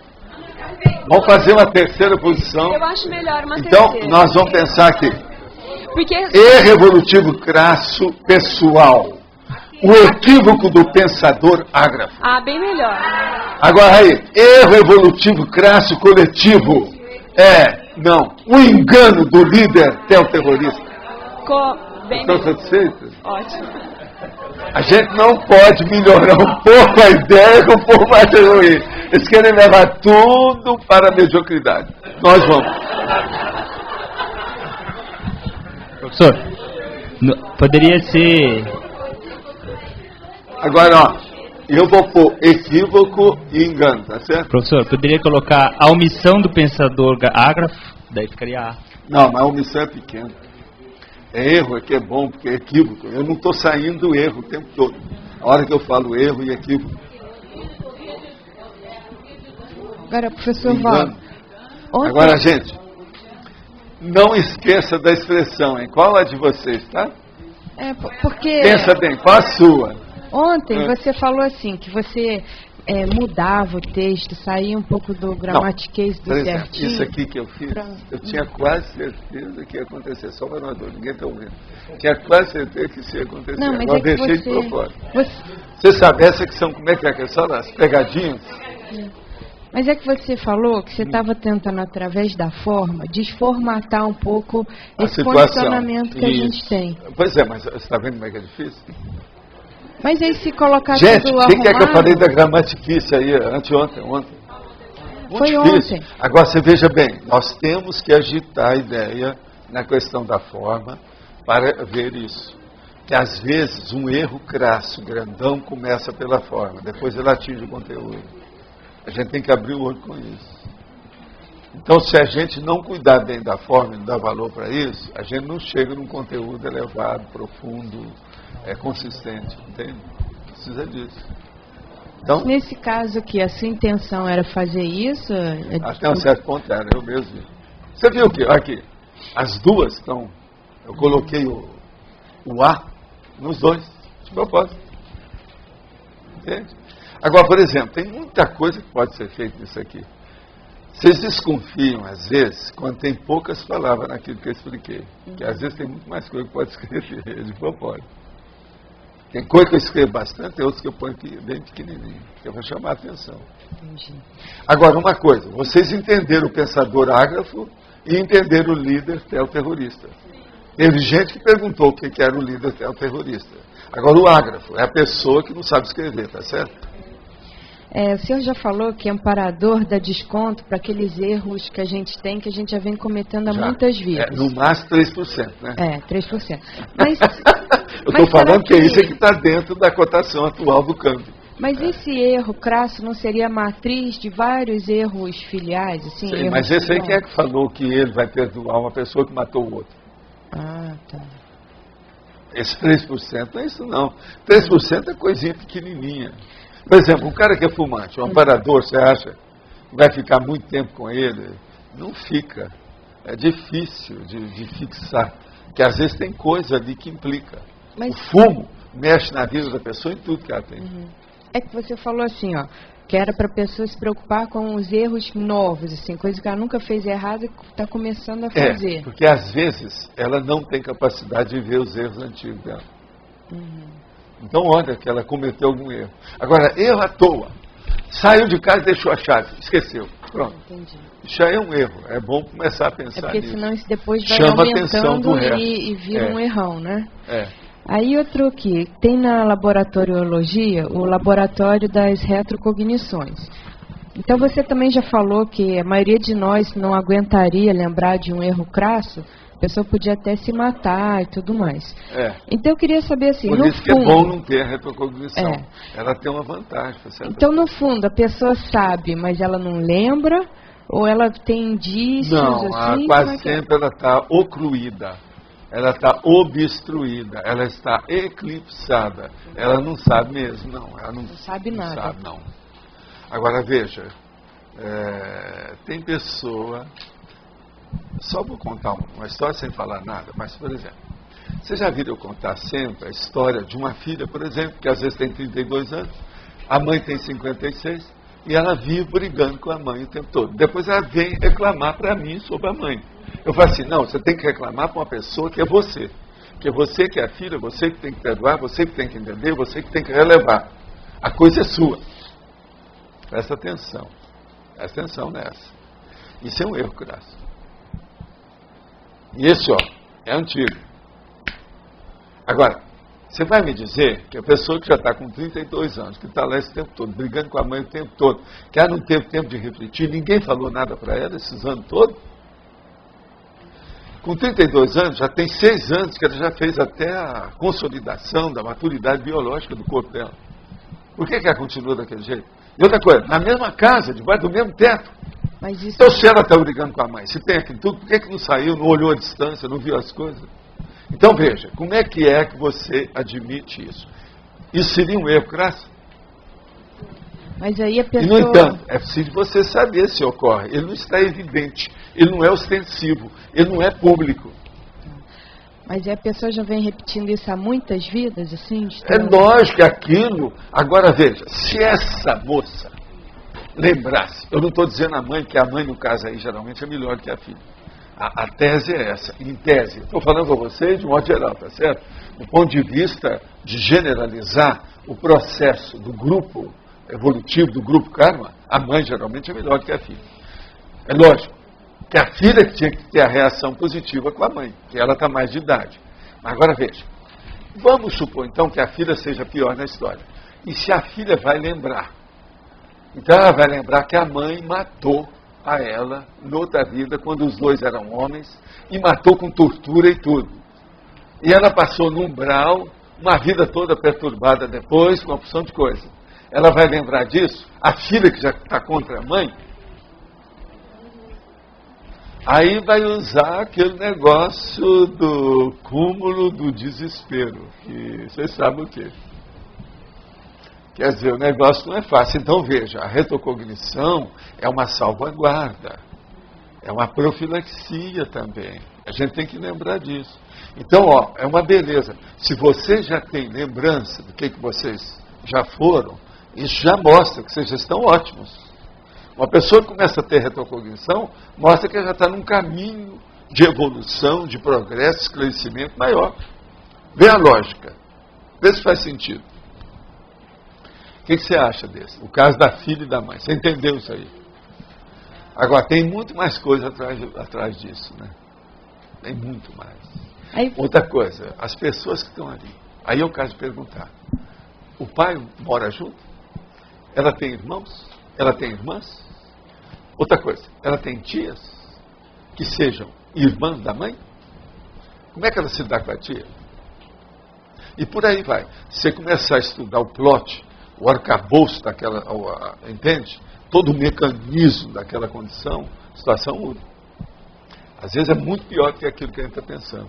Nós estamos vendo só a parte de fora do iceberg. Você entendeu aí? Olha a extensão do assunto. Uma outra coisa. Quando eu falei que a mãe devia de ser melhor, por quê? A vida articulou de uma tal maneira que quem foi dar a luz foi a mãe. Às vezes é ela que era a maior culpada, mas que cedeu, que já viu que precisava de ajudar a outra. Agora, a hora que eu falei para olhar se tem outros filhos, quer dizer, se ela tem irmãos e irmãs, que às vezes se for só ela, piorou tudo. A coisa mais séria ainda. Você está começando a ver a extensão do processo? Agora veja, isso é que eu estudo evoluciólogo. Ele sabe tudo a respeito dessas coisas.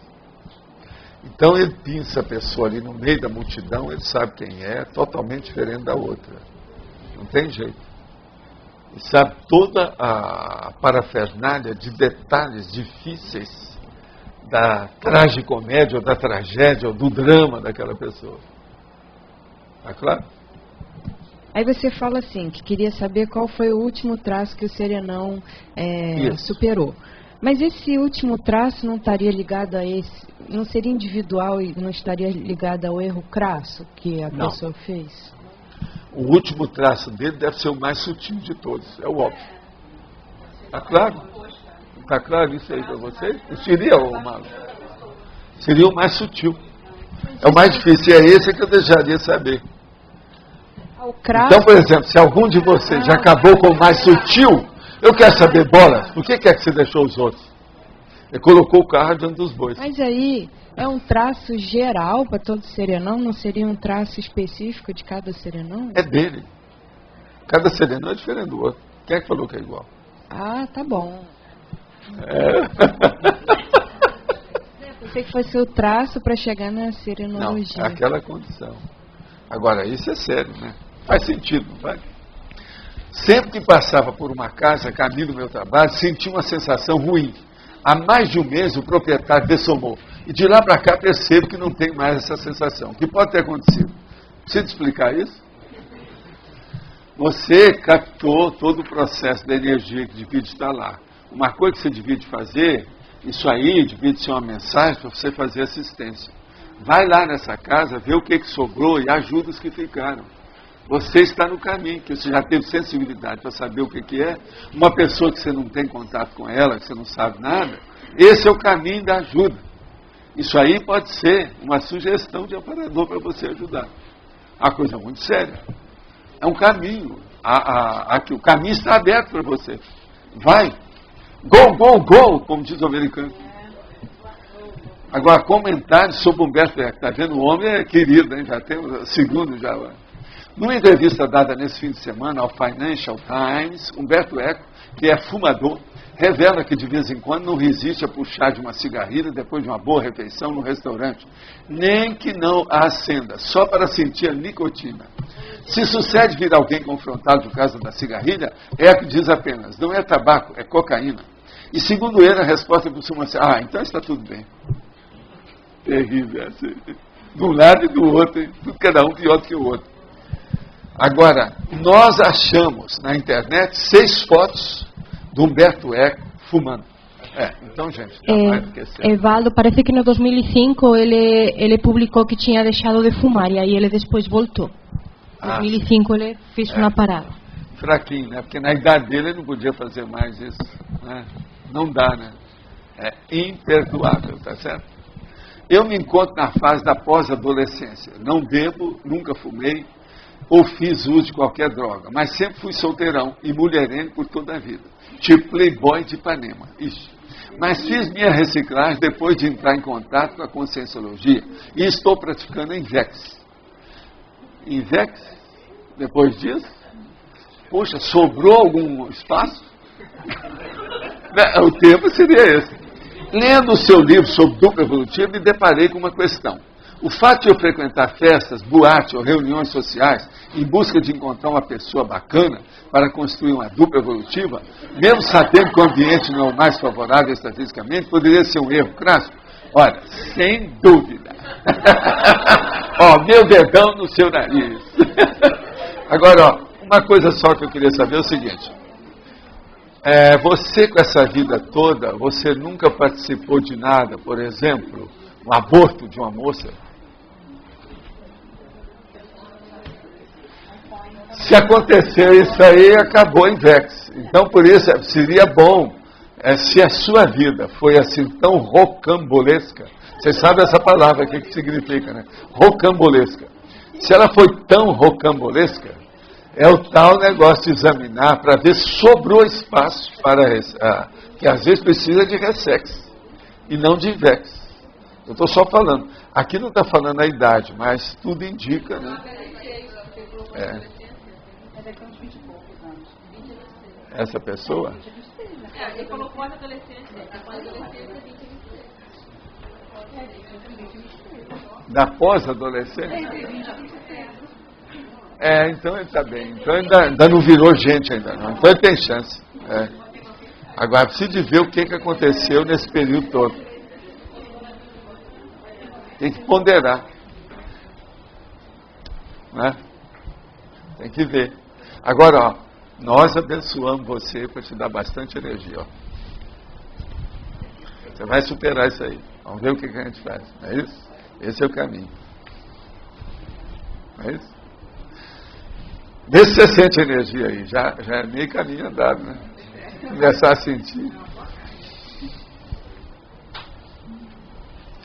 Como diz o cara, o tapete voador, um lençol de energia para você.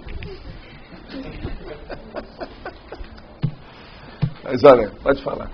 O senhor poderia explicar a inclusão aqui na interdisciplinologia da gerontologia, na página 83?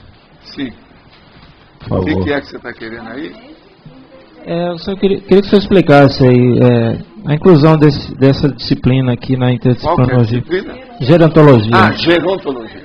A gerontologia é o estudo, aí no caso, aí é muito importante. Você veja, nós estamos falando justamente de um caso desse. Humberto Eco está na terceira idade, mais 4 anos ele está na quarta idade. A terceira idade é depois de 65, ele está com 76. É igual eu. Daqui 4 anos nós estamos na quarta idade. Então a gerontologia é o estudo da ciência dos gerontes. O nome que a gente fala aí, de acordo com a Kátia Caporali, seria os vitoriosos da vida. A gente não chama de gerante. De acordo com o Antônio, né, Antônio? Você também está de acordo, seriam os vitoriosos da vida, tá certo? Nada de geronte, nada disso. Então veja, esses são as pessoas que mostram que têm uma certa experiência na vida. É o meu caso. Eu, por exemplo, assumo aqui essa cátedra do tertuliário, o processo aqui, por causa da minha idade, a minha experiência. Porque na minha idade você tem experiência em alguma coisa. Nem que seja de amarrar os cadastros do sapato. Alguma coisa a gente já sabe. Entendeu? Então, no caso aí, a gerontologia, se tem o erro crasso, que é o caso do Humberto Eco, é uma coisa mais lastimável do que as outras. Vocês estão de acordo com isso? Não faz sentido? Que era uma pessoa que podia estar dando um exemplo, ainda mais ele, que é um intelectual, que sabe das coisas todas. Agora veja, ele está tão viciado, que vocês viram bem o que é que escreveu, uma cigarrilha para sentir a nicotina, porque o lugar não pode fumar, por isso que ele não fumou, senão ele estaria fumando. Então veja, depois que ele tem uma refeição boa, você sabe, a refeição de italiano deve ter sido um monte de massa, aquela coisa toda, né? Um negócio bravo, né? Então pensa. Seria então tá claro, a exacerbação do erro. Você? Ok. Agora, bem, na situação, aí não é bem exacerbação do ego, não é só isso não. Do erro, mas não é bem também isso não. É a pessoa que está escravizada a um mau hábito. Agora, devido o quê? Devido a um processo bioquímico. Então, veja, uma pessoa inteligente que fica preso a uma prisão bioquímica não conjumina. Isso, ó, não... É isso aí que nós estamos falando. Agora...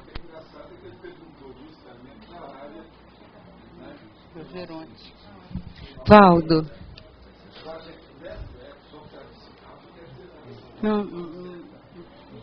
Valdo, o escrivão que cuidava das nossas coisas lá na Argentina, quando a gente estava lá, ele estava parando de fumar e ele usava um cigarrinho de madeira, até com a brasa pintada na ponta. De madeira. Ele ficava assim, punha lá, trazia de novo. Parecia que pintura Pinóquio, essas coisas, um brinquedo. Impressionante. Daqueles cigarros de chocolate? Igualzinho que era. O cara andava com um maço de cigarro de chocolate. Agora, o que é que se passa? Eu virei para ele assim, ó, você saiu do tabagismo e vai cair na chocolatria, que é o processo também, porque você sabe que o chocolate ele também cria dependência.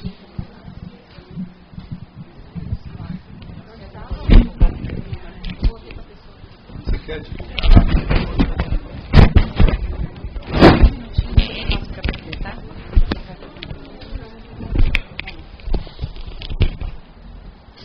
Pessoal, boa tarde a todos.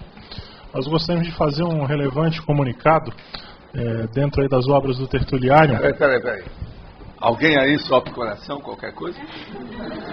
Acalme-se, com calma. Aí eu gosto de falar. Ok.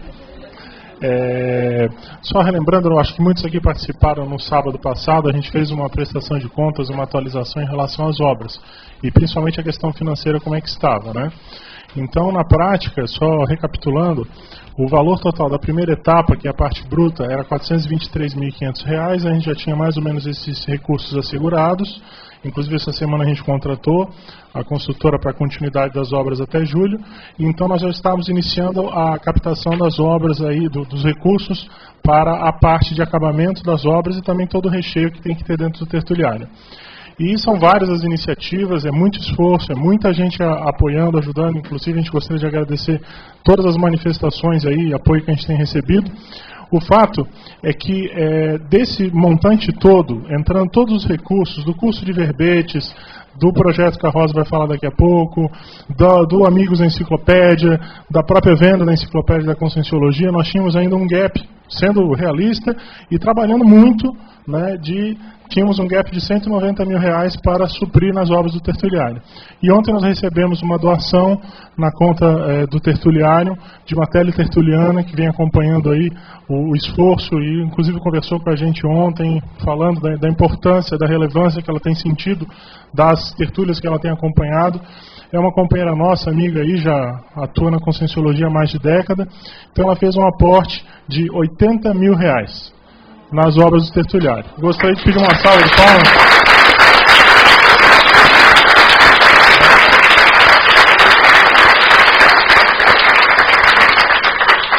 R$80 mil dá para comprar 2 apartamentos pequenos. Essa foi assim, o maior aporte de capital né, que a gente recebeu, a maior doação de uma vez só, né? O fato é que da nossa parte a gente só pode agradecer o apoio. Ela tem que conservar a nome, que ela não quer que fale. Isso, ela pediu para ser para o anonimato, né? E a gente gostaria também então de falar para as pessoas que estão aqui, também estão assistindo em casa, o nosso gap hoje, déficit ainda, é no mínimo de R$110 mil, correto? Porque se trabalhar com tudo, nós vamos ainda ter esse gap de 110 mil. E então quem está em casa e sente alguma vontade, alguma disponibilidade de ajudar, e às vezes não necessariamente com dinheiro, às vezes é com ideia, com sugestão, com material de construção, nós estamos à disposição. Eu vou passar novamente meu celular, que ela entrou em contato com a gente, é 45, o DDD aqui de Foz, o celular é 9964 1111, e aí qualquer pessoa pode entrar em contato com a gente, 9964 1111, nós passamos todas as informações e agradecer então esse apoio. Passar a palavra para a Rosa, vai falar de um projeto muito importante para a gente. Nós, tertulianos, iniciamos aqui uma lista de arrecadação de doação durante a tertúlia. Vocês perceberam que hoje já passou essa lista. E a ideia qual é da lista? É que cada um de nós possa contribuir com aquele valor que a gente... que não altere muito assim, nosso orçamento. Então tem aqui doação de R$10 até R$200 e está aberto para o valor que a pessoa se sentir com possibilidade de doar. Então a ideia é assim, olha, são 6 meses de doação no determinado valor. A pessoa coloca o nome dela na primeira coluna aqui e o valor que ela vai dar por 6 meses. E à medida que o envelope vai passando, a pessoa vai botando o PG e vai colocando o dinheiro dentro do envelope. Esse sistema tem dado certo, nunca teve problema nenhum. Muitas pessoas estão agora optando por cartão. As pessoas, principalmente as pessoas que não moram aqui em Foz, elas colocam aqui o valor e vão na recepção e passam o cartão por 6 vezes. Então, já fica quitado aqui. Né? Então, para fazer uma atualização para vocês, a gente tem atualmente 123 doadores nessa lista, né? Um valor mensal de R$ 3.675, o que vai dar, no final de 6 meses, R$ 22.050. Aliás, a pessoa que colocou o nome na lista hoje passou dos 22 mil. A gente estava com 19, com 21 mil e pouco, agora passou para 22 mil.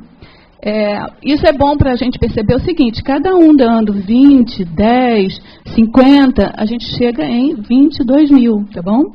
E o valor já arrecadado, porque muita gente já antecipou os 6 meses, outros já passaram o cartão por 6 meses, outros já deram cheque para datado por 6 meses, a gente já tem garantido com a gente aqui no entorno de R$ 13.965. Então, assim, olha, a gente vai continuar passando toda a tertúlia, aqueles que ainda não assinaram, que quiserem assinar, é só colocar o nome aqui, você que tinha me perguntado como é que funciona, né?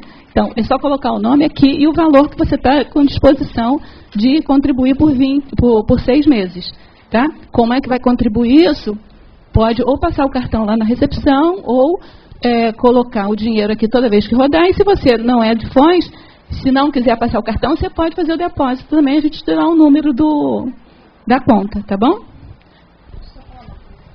Gente, a gente vai aproveitar então esse Holopensene da Aracê, lembrei aqui agora que a Aracê dá um exemplo nesse sentido, né? Eles são expertos em fazer projetos financeiros autossustentáveis e com isso já fizeram campos e várias coisas. Então quem quiser participar e compartilhar, entre em contato com a gente, com a Laura Sanches, para que a gente possa chegar rápido ao final da obra. Tá muito bom, se vocês quiserem ir lá visitar, a energia está grande, está amplo, e a gente vê que realmente está se concretizando. Então está muito rápida a obra, né, César? E falta pouco, é só a gente se conscientizar e colaborar. Se todos puderem ajudar, quem puder, com o mínimo que seja, a gente vai chegar o mais rápido possível no territoriário e sair desse aperto aqui que a gente... queremos inaugurá-lo no Verbete 1000, 29 de outubro desse ano. Agora, eu queria perguntar para o Everton e você, César. Nesses 110 mil que estão faltando ainda, está incluído, por exemplo, cadeiras com pranchetas? Tá? Não, Maria que é o X. Tem cadeira que já precisa de vir com a prancheta pronta. Ela desliga na hora assim, ela é automática. É preciso de ter isso, porque senão como é que eu vou poder cobrar do povo? Está entendendo? É preciso de ter, né? Que aí o povo pode chegar já com o laptop, colocar em cima da prancheta. É o jeito. Que é esse que é o bom, né? Os lugares que eu andei debatendo por aí afora no mundo, tinha um monte de lugar, tudo com prancheta. Agora, eu não lembro de ter falado em lugar nenhum com esse tanto de gente que nós vamos ter aqui, não. Tanto de cadeira. Todo lugar que eu falei tinha menos. Entendeu? Esses, assim, de debate mesmo, para valer. Tem lugar formidável, no INPE, no ITA, aí tem lugar fora de série nisso aqui, mesmo no Brasil. Agora eu falei nisso em algumas universidades e tal, fora daqui e tal. Mas então, essa cadeira com prancheta, eu quero pedir para vocês para urubucervar esse detalhe. Tá? Valdo, só você falando isso, lembrar que a gente está aqui há 5 anos digitando com o computador no colo. Não é fácil. A gente já está ficando com problema de coluna. Não é simples a gente ficar assim o tempo todo, todos os dias, curvo assim, com o computador no colo. É complexo. É bom lembrar que, pelo menos, a coluna ereta... É a hora de ver os detalhes. Quais os outros detalhes que tem? Há de ver o que é que tem lá. Tá certo? Vamos ver como é que é isso.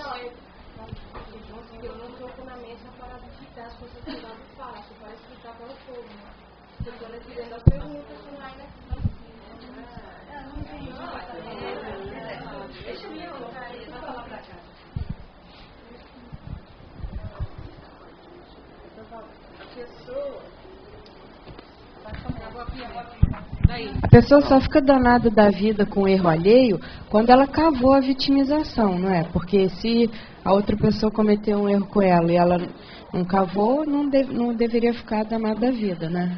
Como é que é isso? Não, isso aí varia muito. Ah, varia? Varia. É difícil. As relações interpessoais variam demais nesse detalhe. É difícil você generalizar isso aí. Uma pessoa, por exemplo, que ela não tem compreensão a respeito de um erro crasso da pessoa, ela é a primeira a errar. Ela tem que ter compreensão disso, porque isso é uma coisa tão óbvia. Se o erro é crasso, ele, como diria lá dentro do galicismo, hoje eu não posso estar falando aqui o idioma, senão eles vão falar que é galicismo, mas salta aos olhos, é a expressão francesa, salta aos olhos, você está entendendo? A realidade disso. Mas a maioria dos erros crassos de umas pessoas com as outras não tem relação com a questão da interprisão? Que se for tem, mas veja, se uma pessoa tem um erro crasso durante muito tempo, se a outra é muito viva, ou ela deu um jeito naquilo e acertou as contas, ou a pessoa está fazendo força, ou ela caiu fora. Se ela continua junto, ela então arranjou um jeito de fazer um gentleman's agreement para ter uma coexistência pacífica com a pessoa, porque viu que não tem jeito. Então, ela sabe que aquela pessoa é aquilo que eu falo do limite. Aquela pessoa chegou no limite. Você não vai perder mais tempo de insistir com aquilo que você sabe que essa aí não deu. Ela já chegou ao máximo dela. Então, quando você fala que uma pessoa está no limite, nessa condição, não é todos, não são todos os casos. Mas, por exemplo, nesse caso específico, mostra que a pessoa está na Avenida da Saudade caminhando para o cemitério, né? Que dali não vai partir mais nada. Agora, isso é duro, é a hora que você vê uma pessoa da meia idade que já chegou no limite dela. Então, lá no interior tinha aquelas pessoas, né, que pegavam a cadeira, sentavam assim à tarde e começavam a lascar a madeira, lascar a pau. E pedia a gente para ir comprar picolé. Todo mundo chupar o picolé, até baratinho. Agora, uma pessoa, então, que já foi muito perseguida, já acabaram com ela várias vidas, e ela não tem nada, assim, de emoção negativa em relação a quem fez isso, é porque a pessoa já tem um nível de autoconsciencialidade avançado, é isso? Isso aí é a maior prova. Porque se uma pessoa implica muito com a outra, sob um erro crasso, ela, de qualquer maneira, está errada, até um certo ponto. Ela não pode implicar. Ou ela procurou ajudar, ou ela procurou, vamos dizer, tem que ficar junto. É obrigatório pelo próprio o grupo evolutivo, a situação. Então ela tem que arranjar um modo de arranjar um jeito para essa coexistência pacífica. Então ela não vai reclamar mais, porque sabe que a pessoa está ali. Acabou. Ela é um cadáver, ela é uma morta-viva e não sabe que está morta. Ela pensa que é vivíssima. Então a pessoa tem que entender isso. Agora veja, às vezes nós temos gente assim, aquela família dos 17 membros, tem gente assim. Professor Valdo? Sim. Aqui na página 83, em mitologia, o senhor colocou aqui o mito da onipotência universal. Sim. Poderia falar um pouco mais sobre isso? O mito da onipotência universal. Você, por acaso, conhece alguém assim? Quer ver? Levanta a mão quem é que conhece alguém que acha que é super onipotente, universal. Levanta a mão. Aí, ó. Você vê como é que isso é muito mais comum do que a gente pensa. Mas poderia dar exemplos? Uma pessoa que acha que é tudo, que ela é superior a todo mundo, ela é mais inteligente que os outros, ela é o máximo, entende? Enfim, pensa bem. Ela tem às vezes uma torre de marfim, ela não faz assistência, ela esnoba todo mundo, ela não dá banana piquenique, assim, uma banana de plástico do jeito que eu dou, não. Ela dá uma marretada para todo mundo, deixa para lá, não quer saber. Então a arrogância, a prepotência, o processo todo é a onipotência universal. Tem muita gente assim. Outra coisa, existe gente dentro da economia desse jeito, dentro da política desse jeito, dentro da arte. Existe gente, por exemplo, dentro dos figurinistas, tem gente assim. Manecas, tem algumas que são desse jeito. Manecas. Sabe o que é maneca? Artista, então, nem se fala. Tem uns... O Brasil mesmo parece que tem um aí que até dessomou não faz muito tempo, porque eles achavam que ele era desse jeito. Fora de série o homem, mas era, como o povo gosta de falar, intragável. Ele não era deglutível. Era difícil de manejar. Você está entendendo como é que é? Todo mundo sabia disso. Agora, todo mundo que porque era um monstro sagrado. Então, monstro sagrado, pega Deus, pega diva. Você está entendendo? Tem um monte que tem onipotência universal. Eles são tutipotentes. Quer dizer, o todo-poderoso. São os Deus vivos, por isso que a gente chama PH Deus, PH diva. Entende? Tem sua razão. Professor? Sim. Aqui atrás. Como é que faz a profilaxia daquelas situações onde duas pessoas estão em interprisão? Uma começa a melhorar e a outra tende a piorar. Como é que faz? Se for possível, é separar. O divórcio existe para isso. Se uma pessoa está segurando o traseiro da outra para não ir para frente, está danado. Não pode. Entende? É aquele negócio do cachorrinho com a menina na praia fazendo a propaganda do Copertone. Eu sempre lembro disso, só para mostrar. O cachorro pegou o maiô da menina e está puxando, não deixa daí. Aquele cachorro tem que deixar ele em algum lugar. Ele não quer deixar. Então é o cachorro que fica para trás. A menina toda bacana vai embora, ela quer caminhar com a vida. Aquilo é um exemplo clássico. Eu uso isso faz mais ou menos só 4 décadas. Foi quando apareceu o Copertone. Entende? Tem lógica isso aí? Faz sentido? Tem lógica. Mas acaba de falar. Como é que fica a questão do perdão e da aceitação? Porque uma coisa é você perdoar o erro, a outra é você aceitar aquele erro, né? Não, outra coisa é você se entrosar com o erro da pessoa e fazer aquilo que no seu direito tem um nome. Formação de quadrilha. Uma quadrilha pode ser só de 2, já é uma quadrilha. Na minha terra, 3 é multidão. 3 é bando. Entende? Então tem que ver, né? Uma pessoa que cede muito tempo, ela fica sediça dentro do processo dela lá, e ela é comparsa. Não tem jeito. Então tem um limite para o acompliciamento. Se a pessoa seguir ali, não tem jeito. Uma coisa só que a gente vê, viu, Sérgio, que eu acho importante é o seguinte: a vida não dá para você ser igualzinho a vida inteira. É praticamente impossível.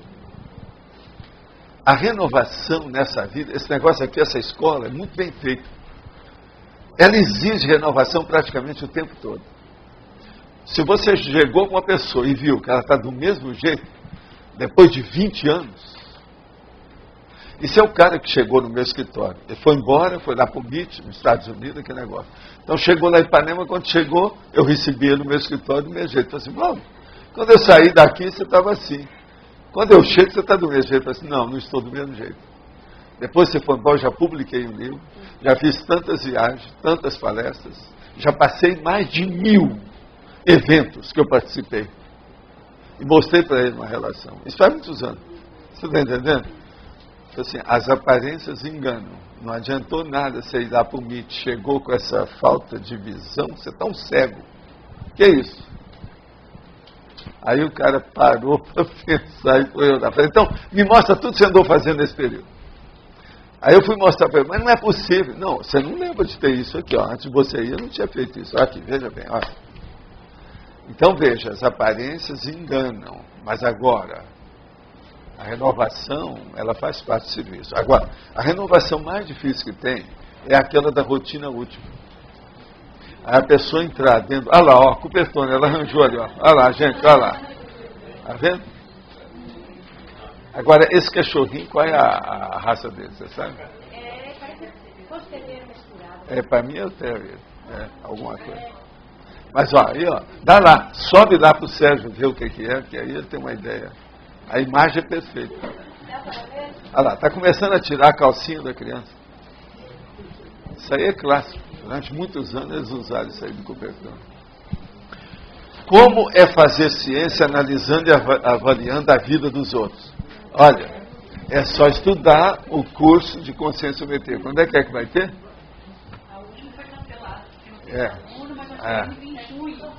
É em junho. Mês que vem, então, vai ter. Aí é só você aparecer. Conscienciometria, o curso. Então, fazer uma análise. É assim que você pode fazer. A análise ela é feita de uma maneira científica, racional, ponderada, lógica, vendo processos teóricos e práticos, ou seja, teóricos e também do ponto de vista da vivência. Então vale a pena ver isso. E outra coisa, você pode chegar e dar uma analisada, você não vai ser consim cobaia, mas você pode ser a consim testemunha, ou participante. Vale a pena, é assim que começa o processo. Você vai ter uma boa ideia sobre ciência, do ponto de vista da análise. Uma outra coisa, a psicologia faz, por exemplo, psicologia em grupo. É um tipo de ciência também que a pessoa pode participar e fazer pesquisa. Muito sério. Psicologia em grupo. Agora, a consciência terapia nossa faz a consciência terapia em grupo. Também vale a pena você estudar, né? Tudo isso é uma boa aí para você. Agora, gente, alguém aí dessa nossa turma que hoje está aqui, tem alguma novidade mais? Foi só aquilo, mais nada? Quanta coisa para ser vista, ninguém viu nada, mas que coisa séria. Foi só mesmo os parênteses e os ossos. Não é isso? Professor? Os ossos. Professor Valdo? Sim. Só para finalizar aqui, eu gostaria de saber se o senhor tem o verbete já erro evolutivo sutil. Como é que é? Erro evolutivo sutil ou algum outro nome que seja o não, contrário do o erro evolutivo sutil eu já falei em vários verbetes sobre isso. Já? Esse tem vários, Esse crasso é que estava faltando. Agora, tem outros tipos de erros. É bom você ver a série de verbetes sobre erro. Tá. É da errologia. Inclusive tem a tríade. Entende? Da erronia. Obrigada. Vale a pena ver isso. Agora, gente, hoje nós temos aqui 16 verbetes para serem escolhidos democraticamente na eleição, tá certo? Agora, eu quero dizer para vocês que no domingo agora, nós vamos trazer a chispa discernidora. Quem quiser saber o que é isso, só pode ser no domingo. Como é que diz na televisão? Só até sábado. Esse aí não é só no domingo.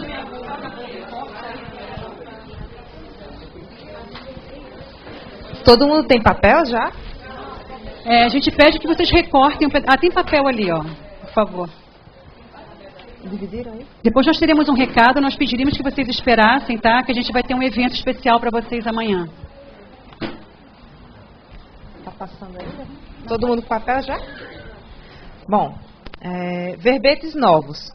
Autoconsciencialidade ascendente, conjunção autocognitiva, incivilidade, para-abstração, recorde homeostático, tares expositiva.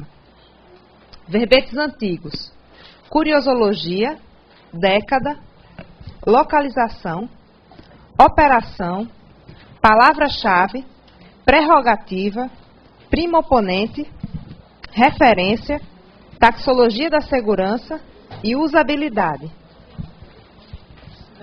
Pessoal, a gente pede então a atenção de vocês para divulgar um evento extra que vai acontecer aqui amanhã à noite no CAEC, uma parceria com o CAEC. A gente convidou o Irismar. Irismar, olha para cá, faz assim com a mãozinha. Irismar é nosso companheiro aqui de curso intermissivo. Ele ontem deu um show na Consciência. Nós tivemos o prazer, o privilégio de participar com ele de um debate conscienciométrico sobre conscienciograma. Então a gente viu que o nível de consciencialidade dele é muito avançado. A gente tem muito para aprender com ele.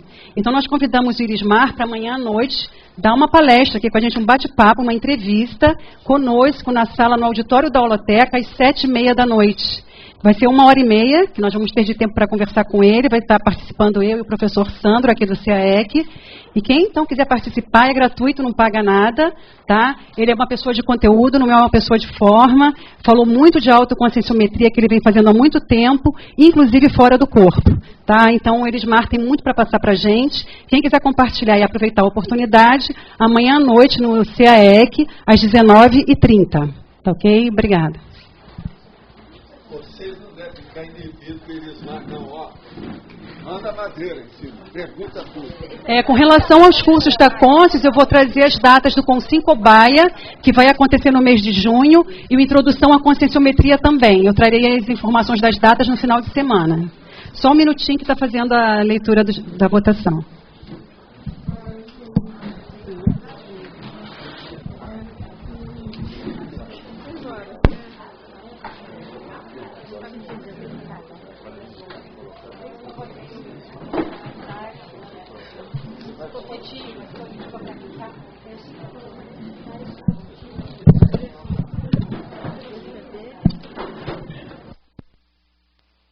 O verbete para amanhã, tares expositiva com 12 votos. Boa tarde.